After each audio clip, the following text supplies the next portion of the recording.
Hi everybody, thanks for joining me in yet another installment of my video blog for polyphonic.org. Hope y'all are doing well. Time seems to be flying because it's already April and we're coming up on the end of our school year. Oh no.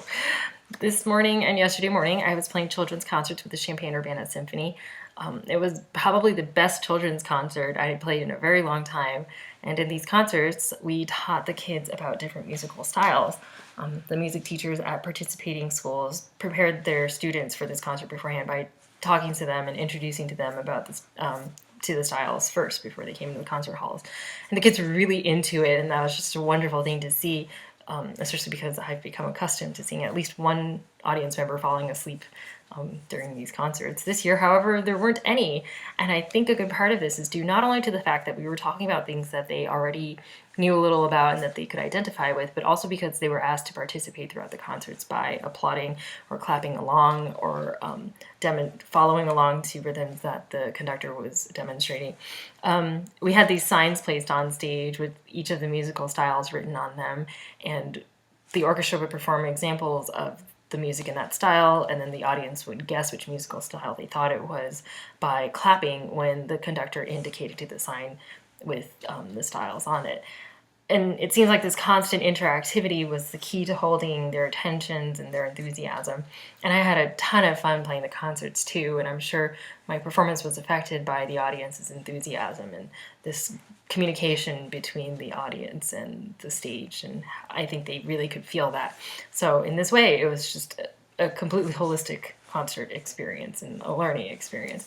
And I was going to use this concert experience as a platform for discussing public and audience engagement, but I've decided while putting this all together that I actually don't know enough about the professional job or position to say much in that context. However, I do know what I myself can do as an individual in a similar regard.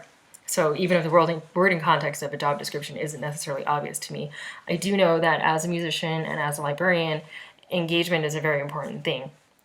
And I think it basically means being able to form and nurture interest and have these opportunities to do that and taking the opportunities to do that.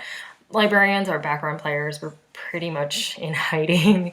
All our work is for the people to see and to experience, and you don't really see us at work, but that doesn't mean that we have any less opportunities to engage people or to engage audiences.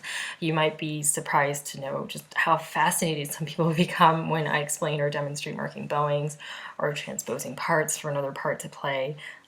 That is, transposing a part for another instrument that it wasn't originally intended for, and they play that, which is always a complicated task, and some people are better at it than others, and I'm all right. But explaining the theory to someone can just be a lot of fun, watching them recognize the amount of work it takes. And so I think for me, in this particular position that I have now as a librarian, my main form of engagement really is just by always trying to answer any and all questions that my patrons have, or by providing them with the resources from which they can find answers that they're looking for. And of course, another part of active engagement is by participating in opportunities such as this blog, though I think I prefer in-person interactions, honestly. So thank you again for watching, and hope to see you next time.